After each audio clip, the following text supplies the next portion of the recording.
Jeep से उतरकर कुछ लोग कशमाला को पकड़ने के लिए आगे बढ़े तो इस शख्स ने हाथ के इशारे से इन्हें रोक दिया। वो बहन भाई को साथ लिए आगे बढ़ गई। घर के करीब पहुंचकर इन्हें अब्बा को कुछ ना बताने की तरकीब करना नहीं भूली थी। मेजर साहब, वो तुझे मार कर गई है। बारूदी लोगों में से एक शख्स आगे बढ़कर इसके पास आया, जबकि बाकी सब जीप में वापस जा बैठे थे। तभी मैं कहूँ, इतना दर्द क्यों हो रहा है? इसने बेख्तियार दिल थाम लिया। दिल पे नहीं, मुंह पर मारा है इसने। इस शख्स ने इसके दिल थामने पर होश दिलाना चाहा, लेकिन लगा तो सीधा दिल पर है।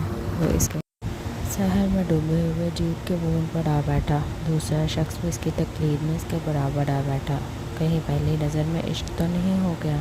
पीछे बैठे ने तशवीश बड़ी आवाज़ उभरी। इश्क का पता नहीं, बस दिल को अच्छी लगी है। वो अभी इसी रास्ते पर नज़रें जमाए बैठा था जहाँ से वो कुछ देर पहले गई थी। फिर जाने क्यों दिया? रोक लेते, हमें भी बहती गंगा में हाथ धोने का मौका मिल जाता। एक और आवाज़ ने मशवरा दिया। इतनी जल्दी खेल ख़त्म करने में मज़ा नहीं आता। शिकार को थोड़ा भिगाना भी चाहिए। और साले, तो बहती गंगा में हाथ नहीं धोता, अपना मुँह काला करता है। इसने बात मुकम्मल करने के साथ मशवरा देने वाले को भी लताड़ा। वैसे कम हसीन तो छोटी वाली भी नहीं थी। इसके पास बैठे शख्स की आंखों में अदीमा का सरापा सोचते हुए हवस उतर आई थी। उसे भी देख लेंगे, पहले बड़ी से तो मिलने।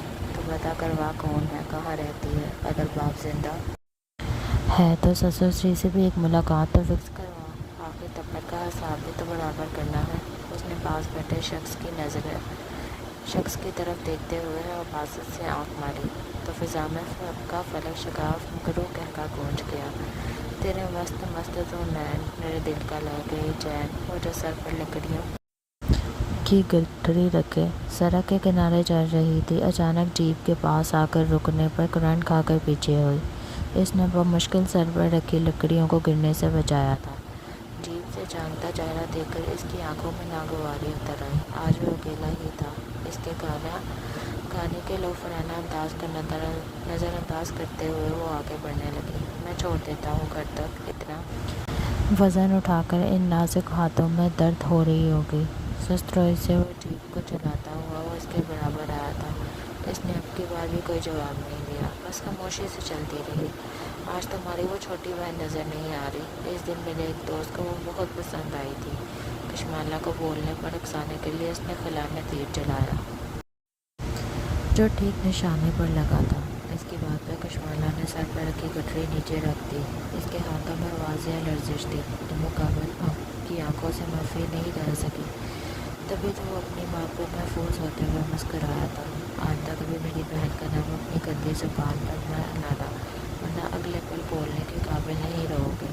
इसकी आंखों में आंखें डालते हुए कशमाला ने लफ्ज़ चबा कर अदा किए थे। वो जैसे खौफज़दा समझ कर दिलचस्पी से देख रहा था। इसके अंदाज पर लम्हा भर कर सटपटा गया। ठीक है, लेकिन तुम्हारा नाम तो ज़ुबान पर ला ही सकता हूँ। क्या नाम है तुम्हारा? लुक कर इसने सोचने की एक्टिंग की। हाँ, याद आया, शायद सब तुम्हें माला कहते हैं। माला क्या? मेरे गले की माला बनोगी? इसके चेहरे में मायने खेज मुस्कुराहट थी। ये माला ही तुम्हारे गले में फांसी का फंदा बनेगी मेजर आतिश। इसकी शर्ट पर लगे नाम को पढ़ते हुए जहर कम लहजे में बोली थी।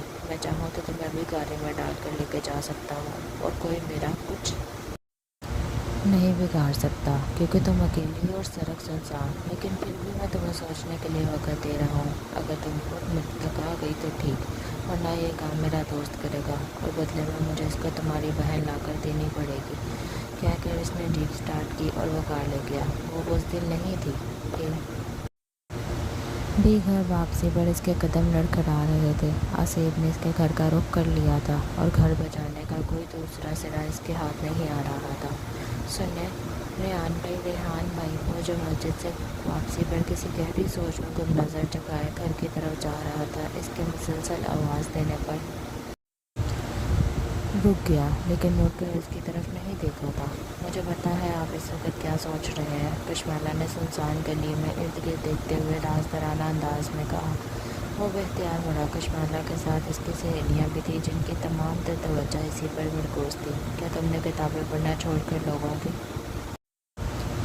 सोच पढ़ने का शौक पाल लिया है, रेहान ने इसकी तरफ देखते हुए पूछा। वो अक्सर हंसा से कहकर इसके स्कूल से भी किताबें मंगवाया करती थी। लोगों की सोच पढ़ने का नहीं बल्कि कोई और शौक पाल लिया है। हमें भी आपके ग्रुप का हिस्सा बनना है। कश्माला के आस्तिकी से कहने पर वो उछला था, ऐसे जैसे किसी बिच्छू ने डंक मारा हो। कौन सा ग्रुप? रेहान ने खुश्क होंठों पर जुबान फेरते हुए अपने सामने खड़े चार नफूस को देखा, जिनमें एक इसकी अपनी बहन भी शामिल थी। वो हैरान था, इनके खुफिया ग्रुप के बारे में मोहल्ला की लड़कियों को कैसे पता चल गया। मारखोर गुल की बात पर रेहान को लगा इसे सुनने में गलती हुई है। वो इनके ग्रुप का नाम कैसे जान सकती थी।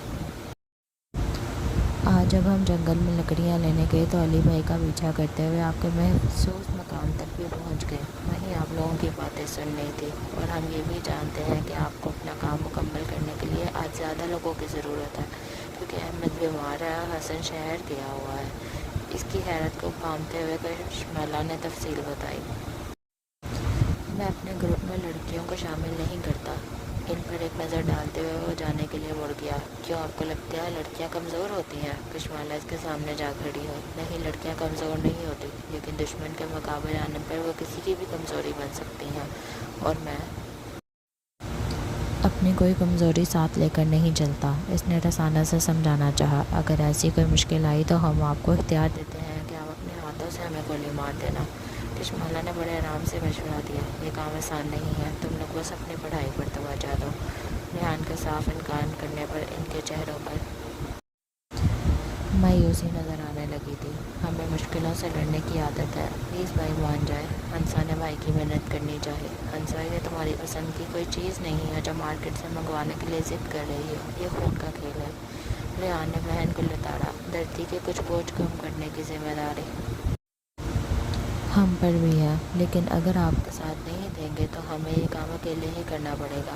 कश्माला ने आखिरी हरवा इस्तेमाल करते हुए धमकी दी, जो कारीगर साबित हुई। वैसे भी वो कल के वाक़े से थोड़ा परेशान हो गई थी और जल्द से जल्द मेजर आतिश का सबक सिखाना चाहती थी। ठीक है, मैं ग्रुप के बाकी अफराद से बात करूँगा, लेकिन ये याद रखना, हर काम में हम तुम लोगों को शामिल नहीं करेंगे और तुम लोगों को हमारी सारी शर्तें माननी होगी। इन्हें किसी तौर टलते न देकर रेहान ने ना चाहते हुए भी हार मान ली। ठीक है, हमें मंजूर है, इन्होंने यकजुबान होकर कहा। वो चारों इस बात पर ही खुश हो गई थी कि वो किसी हद तक मान गया है।